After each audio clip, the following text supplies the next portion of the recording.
topics and opinions expressed in the following show are solely those of the host and their guests and not those of W4CY Radio, its employees, or affiliates. We make no recommendations or endorsements for radio show programs, services, or products mentioned on air or on our web. No liability, explicit or implied, shall be extended to W4CY Radio or its employees or affiliates. Any questions or comments should be directed to those show hosts. Thank you for choosing W4CY Radio.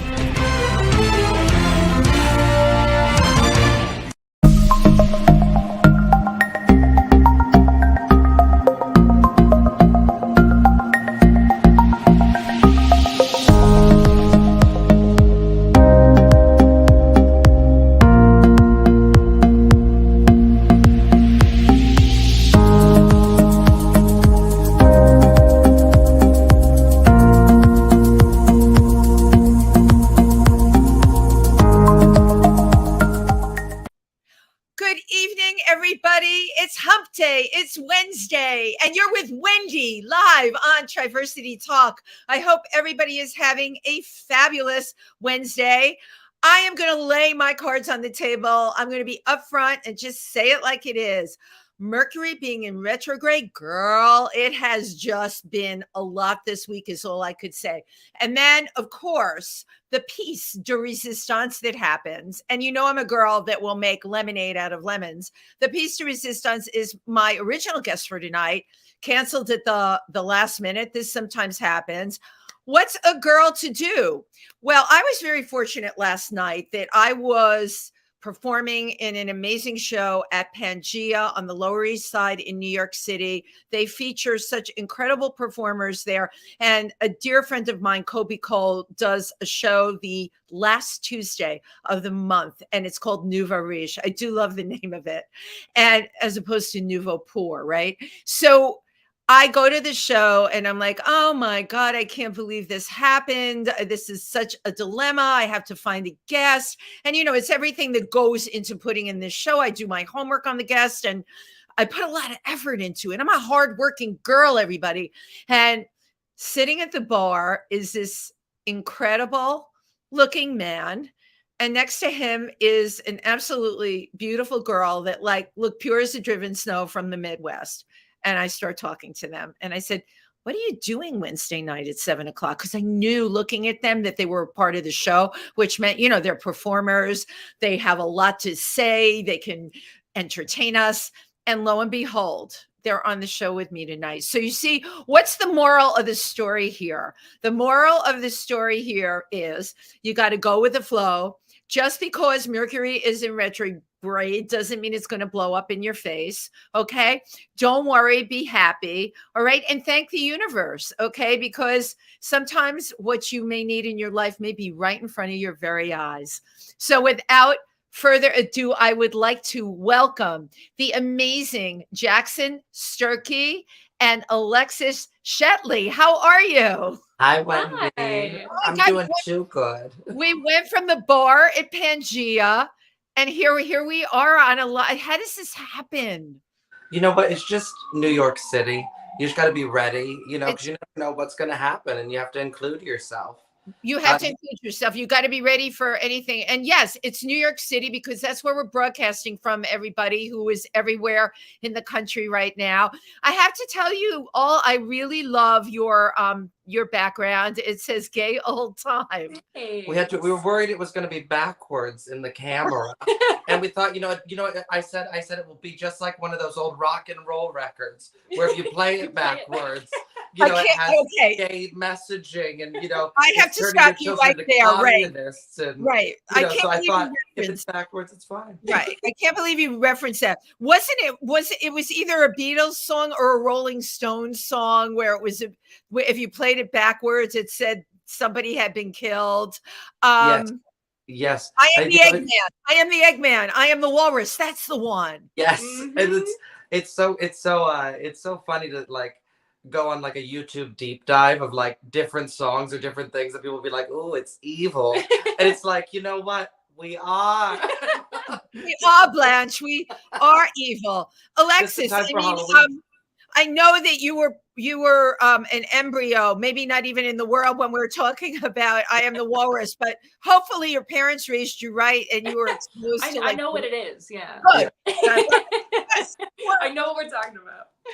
Score one for you. So last night was I have to share this with our audience. Last night at the show, besides having these incredible performers, Kobe Cole puts his show together called Nouveau Riche, and it really is, he throws spaghetti against the wall, all different kinds of performers, all different ages, diversity, you name it, he does it. And then there's always a special person that sachets in the door, and this happens each and every time. Well, last night it was Jolie Fisher, and she is the daughter of I keep wanting to say Debbie Reynolds, but not Connie. No, Connie Stevens. Connie Stevens was her mom, and Eddie Fisher was the dad, and of course Carrie Fisher was her half sister. Would have been her. So imagine her coming in the door, and I'm sure that Jackson and Alexis can appreciate what I'm going to say next. Of course, she's sitting in the back, and I didn't even know she was there until Kobe started talking about her, and he said a few things about her, and then she continued to sit there, and he was going to announce the next performer, and all of us were like, wait a minute, she's not going to there, right, and perform? You're going to taunt us this way? Mm-hmm. So this is a lesson to be learned. She had no music with her, no track, nothing. Not dressed high style or anything, looked lovely, but, not like she was going to be on the stage. She blew it the hell out of the water. No track. No, I mean, that was pure, unadulterated talent. Yeah. It's crazy. Well, and that show that Colby does is so good. You can't oversell it. Every time you go there, I have been obsessed. Last time that I went there, Kevin Avenance came through. Oh, I was there that night. How did we miss each other? I was there when Kevin. Oh my God! Well, because he was wearing the Yzma dress. Yes, with that latex Yzma with the collar, and he went up there and sang, with the big collar. Yes, and he went up and sang "Face." I've just been obsessed with him. And then Beyonce just sampled him on her new album. Pure Honey, right? And so he's getting a little bit of a resurgence as well. But it's so funny to those rooms in the East Village. We're in Brooklyn right now. We're going to be going into the Soho Playhouse tonight to host our show, Cuckoo's Open Mic. We do it every Wednesday somewhere in the 5 boroughs. So it's a traveling show. Your show that you do. There it is. We if we stay somewhere too long, we get antsy feet and we have to fly the coop.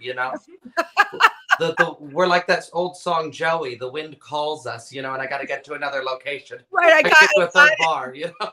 Well, they call the wind Mariah, and you go. Yeah, there it is.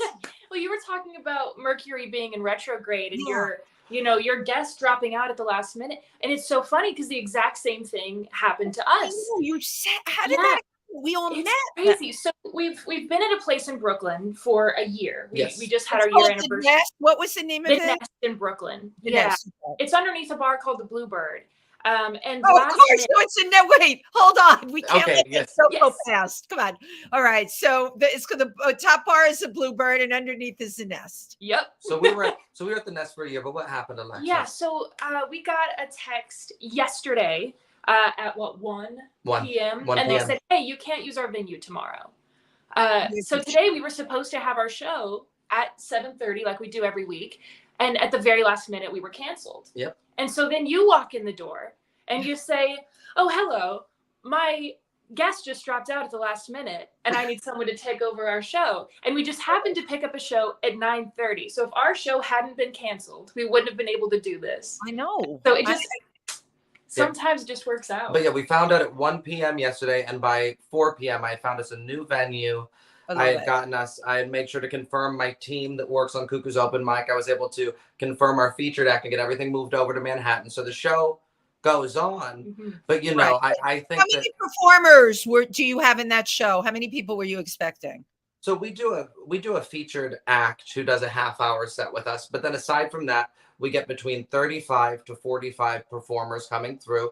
Everyone gets 7 minutes to do whatever they want, as long as it doesn't involve fire or glitter. Right. Wow. Yeah, we say if you make a mess on the stage, please take the mess with you. Right. But I've been doing the open mic scene since I have been in New York for about 7 years. I got here on a Tuesday. I got my survival job on a Thursday, and I did my first open mic on a Saturday down at the bitter end.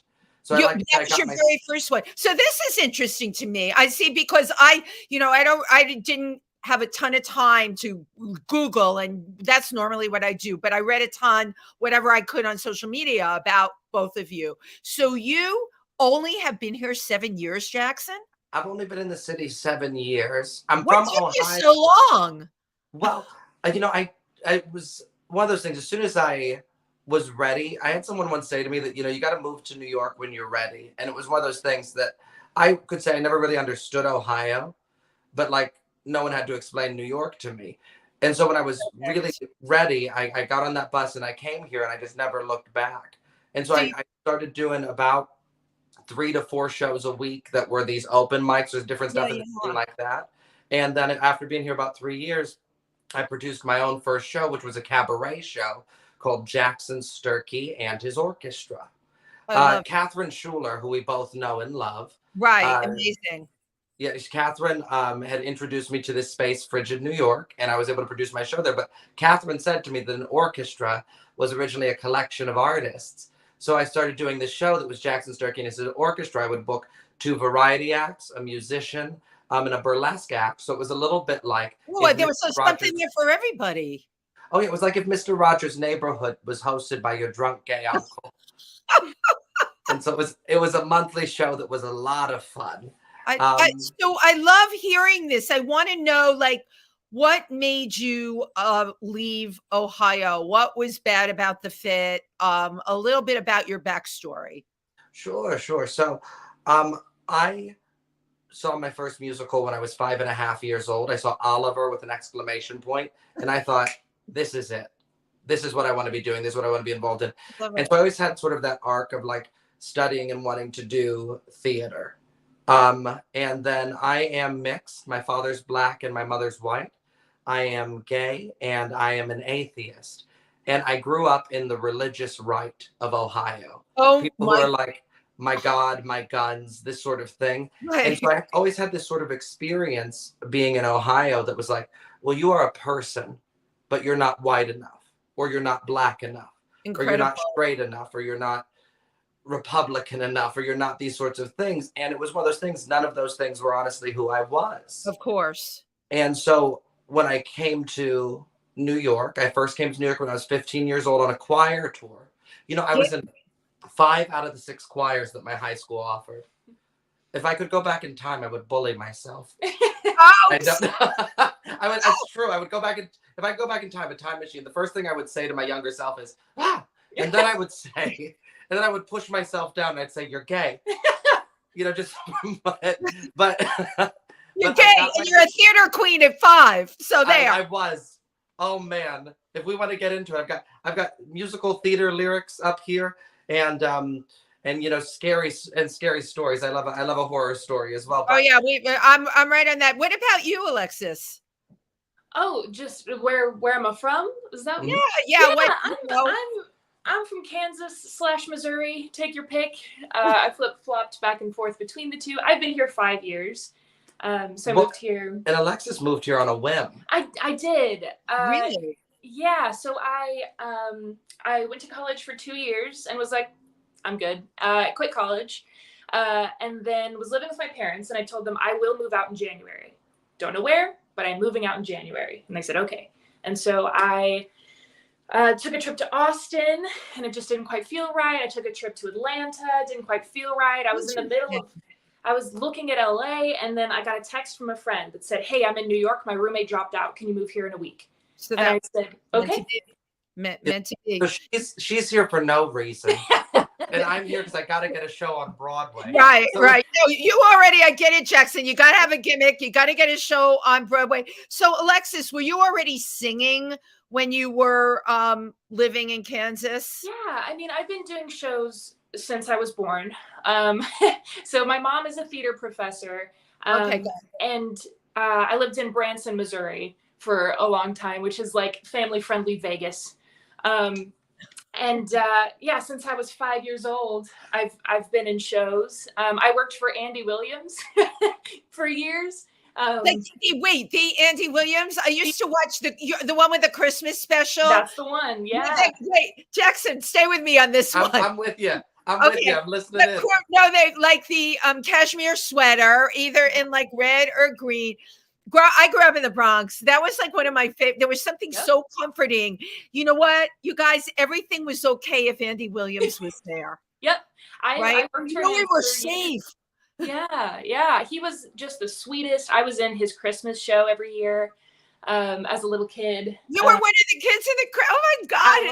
I was. Well, and then also living in Branson, Missouri, Alexis worked at the Titanic Museum in Branson, Missouri for many years. So if you need to know anything about the Titanic, Alexis knows everything. I need you both to clarify something for me. Yeah. Yes. There's no ocean. Yes, it's a landlocked state. You are correct. Yes. So how did they end up owning a Titanic museum? Oh man. Okay, so it's kind of a long story, but the owners are Mary Kellogg and John Jocelyn. John Jocelyn was the second person to go into the ocean and see Titanic. Mary Kellogg was a TV producer. So she produced Regis and Kelly for years and years and years. She came up with the idea for Who Wants to Be a Millionaire. She told me one year, I got a Christmas card from the Kardashians every year until 2017, but that's okay. They were getting raunchy. I wonder why it stopped. Was it something she said? I don't know. But Regis and Kelly were hosting a contest that was sell us your town, and if you win, we'll come to your town and do a bid on it. And Branson won, so they took Regis and Kelly to Branson, did a tour, and John and Mary just fell in love with the town. And John, being a huge Titaniac, that's what we call them, right? Loved Titanic. He said, "This is it. This is where I want to build my museum." So what an incredible story. Yeah. I mean, most people, myself included, would have no clue. And you actually got to work there, which is really I worked there for 4 years. So I know everything there is to know about Titanic. This is a great party trick. It's a great party trick. Yeah. No, it's great. And you know what, Jackson? It's probably a good conversation breaker at a party, because you can just bring up things about the Titanic. Yeah. Oh, yeah. Well, and then, Alexis and I have been working together on lots of things, like in particular, Cuckoo's Open Mic. We've been hosting for over a year. Now, I want to know how the two of you connected. What was this connection? How did it happen? Well, Alexis had left the city in 2020 to take a mental health break. And we were friends of friends. Yeah. And so then when Alexis was coming back, she needed a place to live. And I needed a roommate. The person that I've been living with had gotten a different spot. And so I was like, I helped Alexis. Alexis moved in and we became roommates. Mm-hmm. And we became fast friends over that. And then Alexis started coming to the open mic every week as well. And so we just started working on that. She started taking over and doing the social media for that. But aside from that, we just love watching shows together. We love talking about art. And then we're looking to set up and start doing, aside from just hosting the shows, we're looking to set up and do a podcast together. Absolutely. And then also, Alexis has always been an amazing creative sounding board. Because, you know when you have someone who knows what they're talking about? Yes. Whether it's theater, shows, modeling, any artistic expression, they talk about there's deep talk. It's like someone will say something, it's like, oh, this person knows about cars. And so whenever I was talking to Alexis about theater, about doing the shows, it's in her blood. She comes by it honestly, from her mother and such. And so when I'm able to talk to someone really intelligently about theater and what's going on with the shows, our friendship came from that really good collaboration.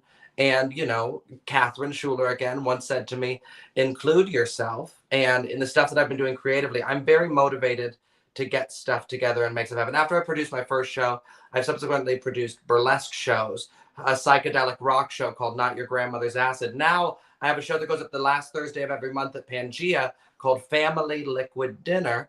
And as I'm doing these things, you cannot do it by yourself. Theater is a collaborative art form. Absolutely. and Alexis is just one of my A1 collaborators. And I've got a lot of people who are in that creative energy that the both of you have is so impressive to me. I've been in New York City for decades and have only ever earned my living in this industry, right? And when I came, there were a lot of people like the two of you that came, and you could work a part-time job. You didn't have to have 10 roommates. You could have one.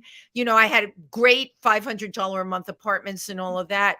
You both impressed me so much because you just really came here, you know, by osmosis. You knew you had to be somewhere, and the somewhere was here. And New York City, this is one thing I can tell you: the people that are supposed to make it here stay here.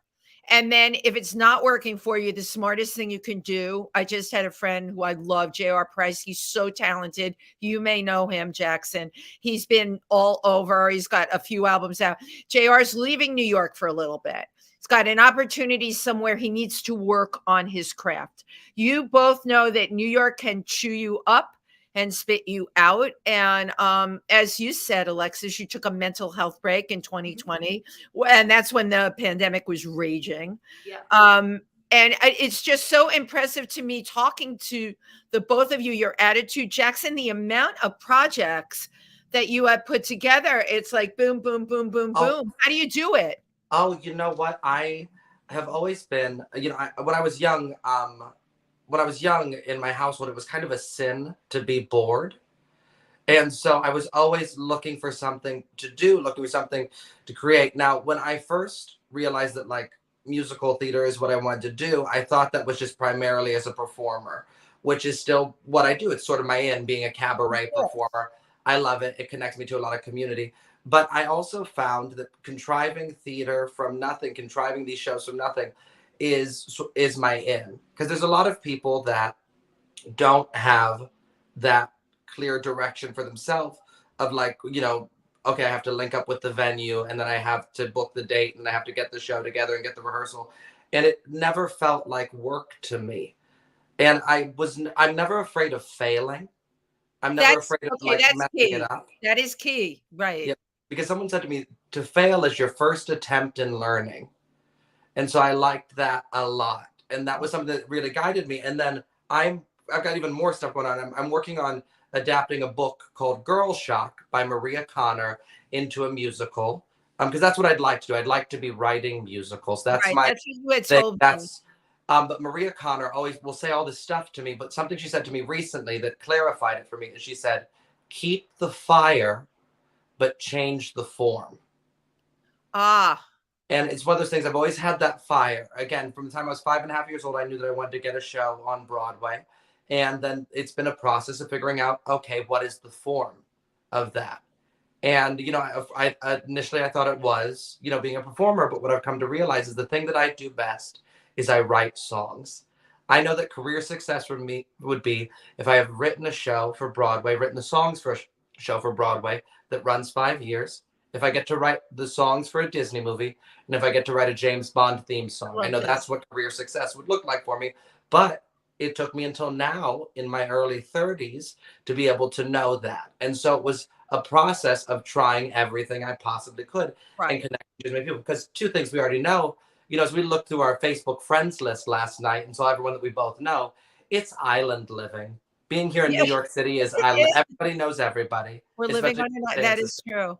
Right, which makes it a great place to collaborate with other creative people. I constantly think, I'd like to go elsewhere, especially in the winter months. And I'm bound in New York because, you know what, the pandemic, when everything came to a crashing halt, I was completely able to reinvent everything I did, connect with all the people I know now, which were the people we were with last night and a whole other group. I didn't know any of them before. All right. I gave a huge party January 24th of 2019. Okay. We didn't even know about this virus. It was over there. 300 people came to my party. It was at Bedlam. All right. Including Tim Moss, my co-host on my Wednesday show. I knew none of them. They all came to the party.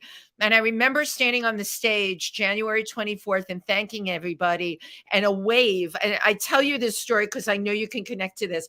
A wave came over me that something huge was going to happen. So, being a self-absorbed performer, I'm like, oh, you're finally going to get a sitcom. You've been auditioning long enough. It's going to happen. The wave was not that.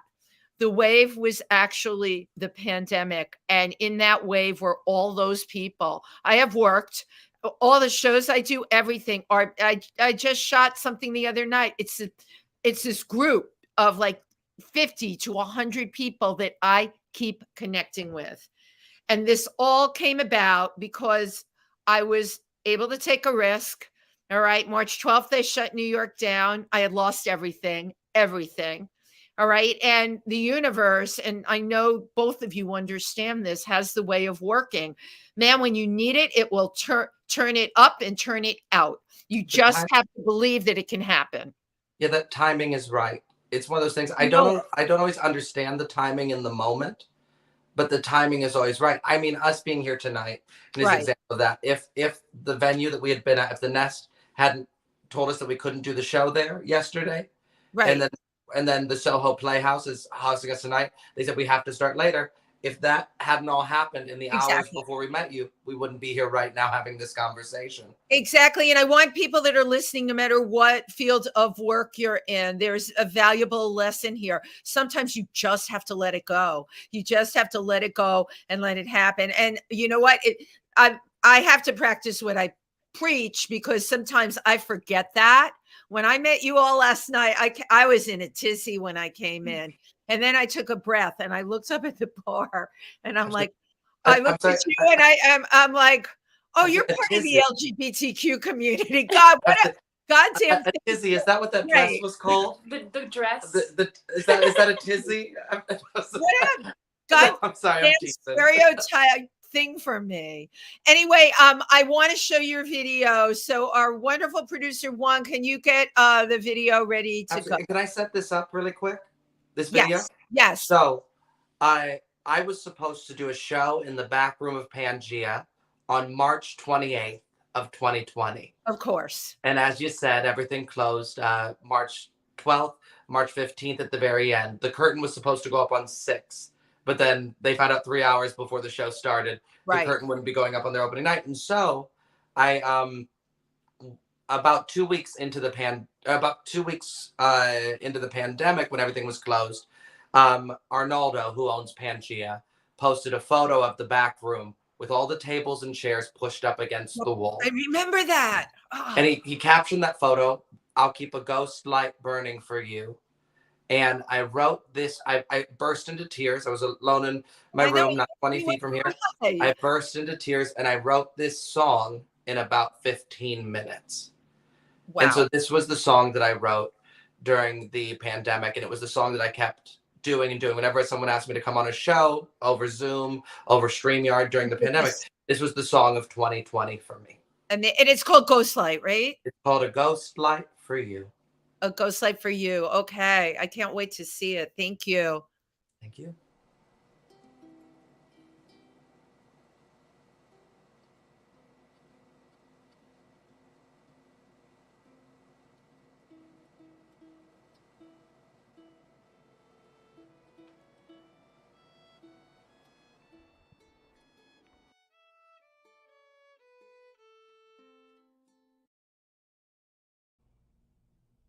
It's not the same without the lights, without the people in the room. Please wait 5 minutes longer. The house will open soon. I've heard the show must go on. Gee, I hope that is true. I'll be waiting in the wings. I'll keep a ghost light burning for you. It's not the same without the stars. Lighten up the room. If I wait just a little longer, the house will open soon. I've heard the show must go on. Gee, I hope that that is true. I'll be waiting in the wings. I'll keep a ghost light burning for you.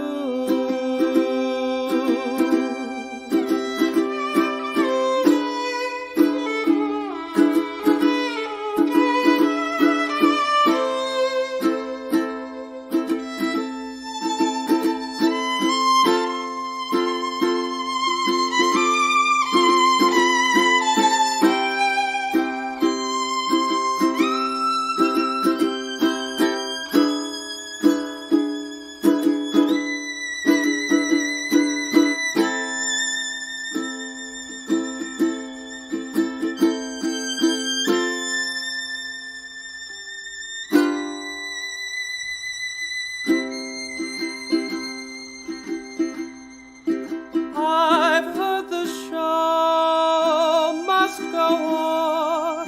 Gee, I hope that that is true. I'll be waiting in the wings. I'll keep a ghost light burning for you.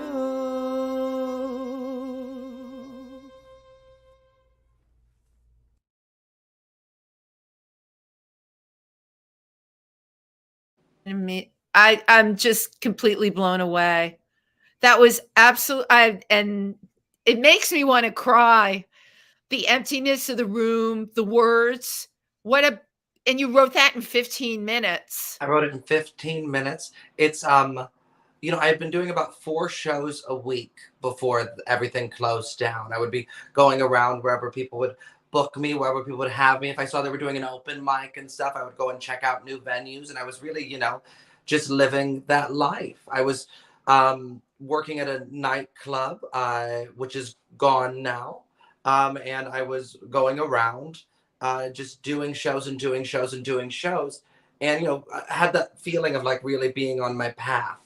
Right. And when everything and getting to do the show at the back room at Pangea, someone said to me once that Pangea is the downtown Sardi's. And I like that. Debbie Harry got her start there, and it's a list of who's who that have performed. Joey Arias. So many shows go from there over to Joe's Pub. Your Carol Absolutely. It was getting to be in that room was just like such a big thing. And then suddenly there was this feeling of it was like, it was gone. I lost it. But coming back after everything, right, I was able to, I was given the opportunity with Tweed Theater Works to go back to Pangea and do a show there. And over 2020, 2021, all I was doing was sitting in my room and working on writing songs. And so if I had done it before, the show would have looked a lot like Jackson Sturkey and his orchestra, where I would have booked some burlesquers that I know and love. I would have booked some variety acts. I would have probably booked a sword swallower. I know someone who dresses up as Jen Minsky. She dresses up as an ice cream cone and tap dances with her legs out. Okay, I completely love that. I have not seen this person. I totally love that. But so with coming back then, I had this little thought. I was like, oh, maybe instead I should just do an hour of my original music. And so when I came back, this was in March of earlier this year now. I had the opportunity to go back with Tweed Theater Works on a Sunday evening and do an hour at the back room of Pangea. And so I did an hour of my original music there in the back room. I've done it 3 times there with Pangea. It was Jackson Sturkey and the Big Turn On. And now we have updated that show a little bit, and I'm going to be going back November 18th.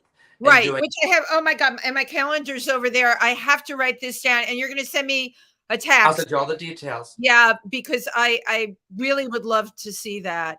How did this whole thing with ukuleles, right? Yes. It seems to be a big thing. A lot of people Oh, play yeah. them. Yeah. What? Tell me the ukulele thing. Well, I always say to people that I'm like a dapper Tiny Tim.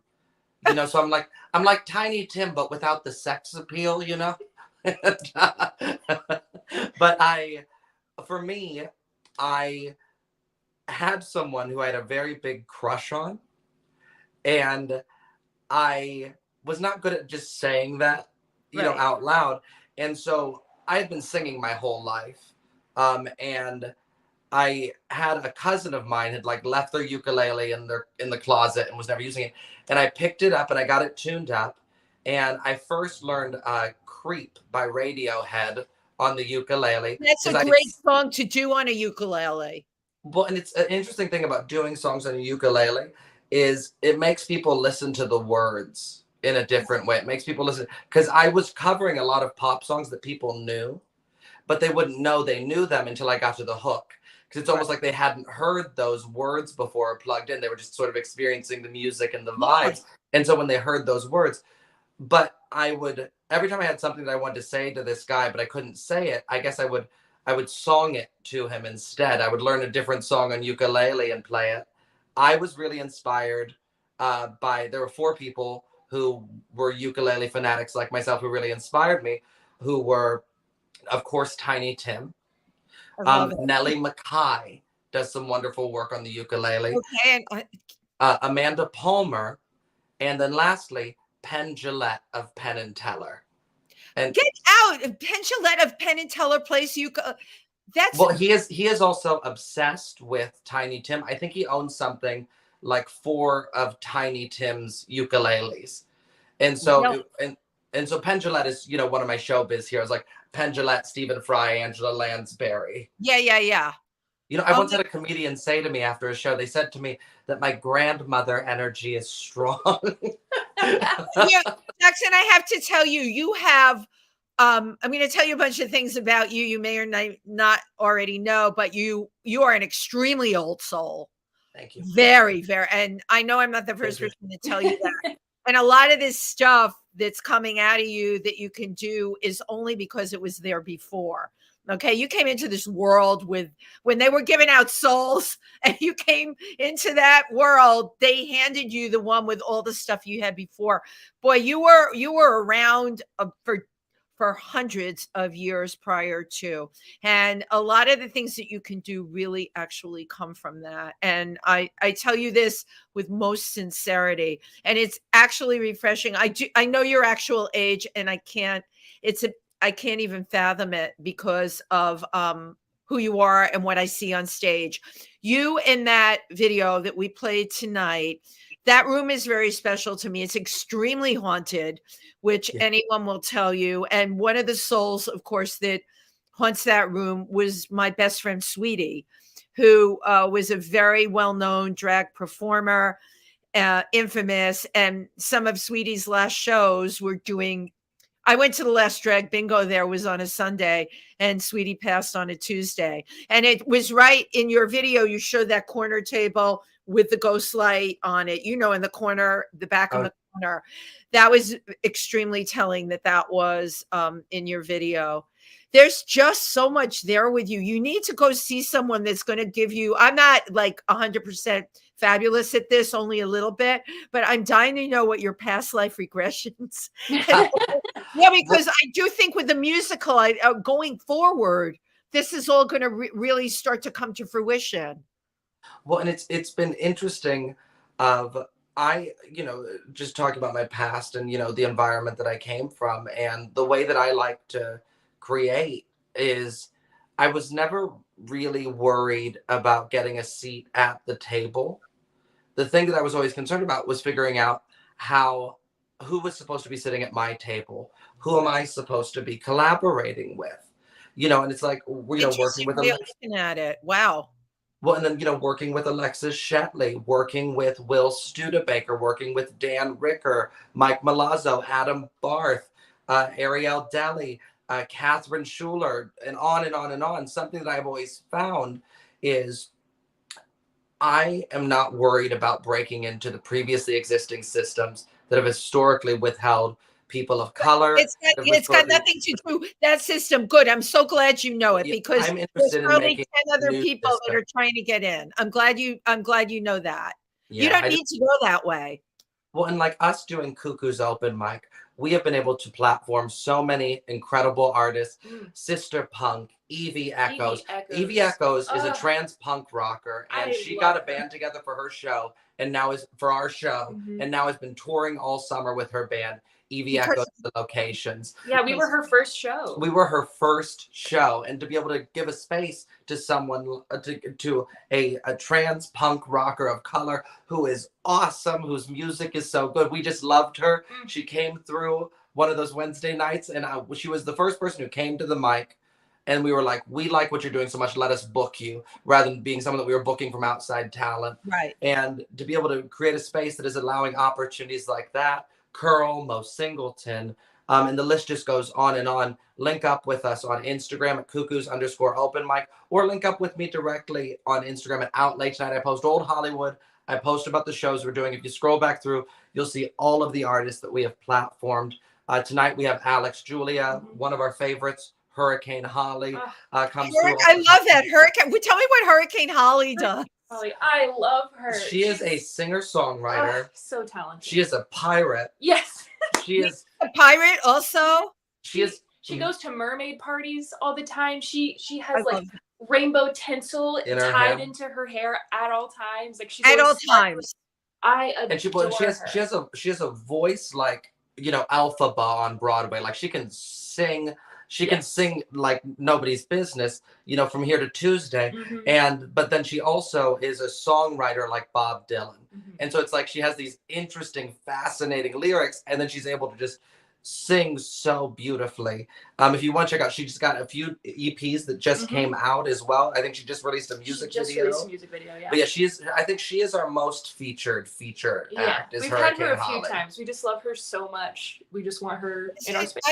I love, you know what, the fact that you're creating like a platform that's very much your own thing, and you both continue to work on your own things, is you are so far out of the box. That's how you're going to win. That's how you're going to get your musical written, produced. And I really do believe that's how you are going to get to Broadway. I mean, think of the show that took the Tony this year. Can you, by Michael Jackson, what's the name of it? Oh, so there was the MJ musical, but no, the one that took the Tony for Best Musical was A Strange Loop. Right. I was going to say The Loop, A Strange Loop.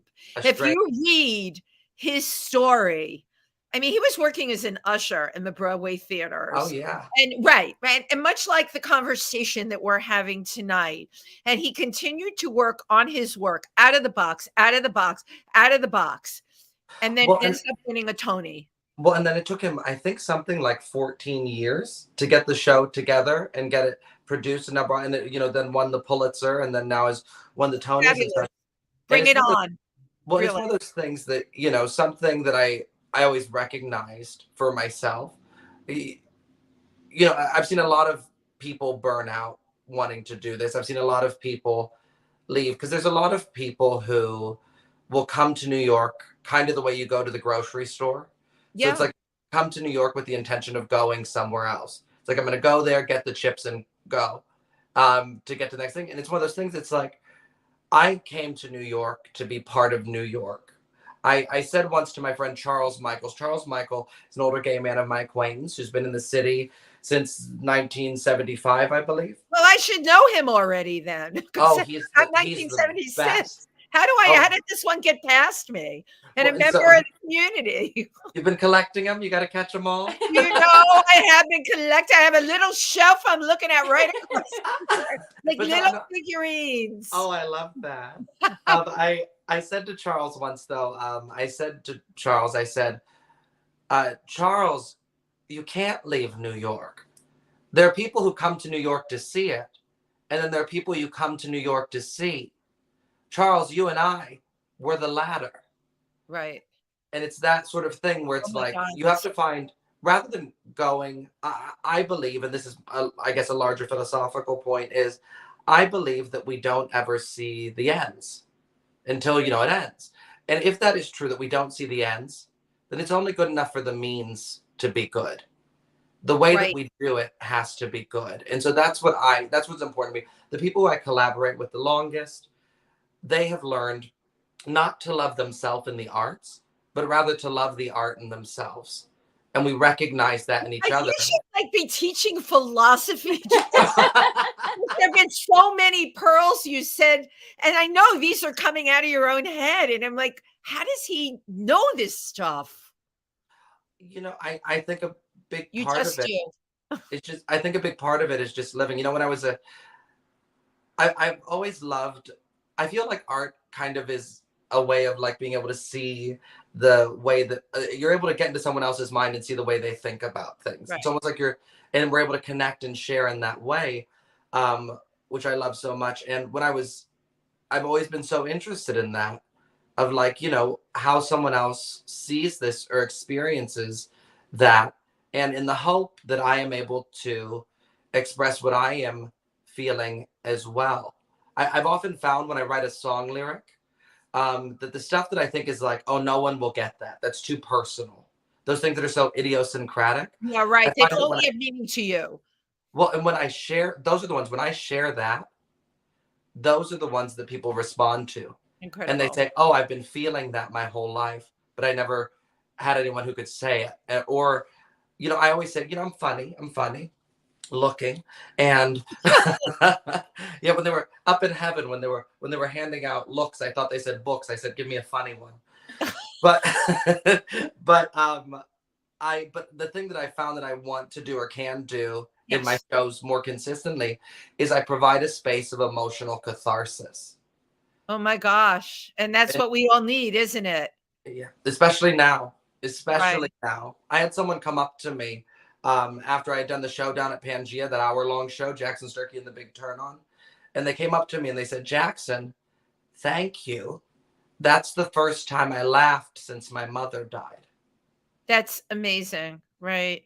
That's amazing. And it's that gratification and feedback that we need to keep going, and it's worth everything. And when you shut down a performer, when you tell them they can't perform, when you shut the city down and you tell them that's it, it's not going to fly. There were a whole bunch of us out there doing whatever we could do in the streets while they had it shut down, because you know what? To perform is to live. To get the feedback is to live. To change someone's life, because as a performer, you're an essential worker, is to live. Well, and it's, as I said earlier, we got to keep that fire and just change the form. Jackson, we got 2 minutes left, Jackson and Alexa. But I could talk to the two of you for hours. If you were going to give advice to performers, if you were going to give advice to people that are performers in the LGBTQ plus community, what would that advice be?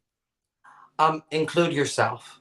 Include yourself. I think that there are so many opportunities and so many spaces and so many tables that want you.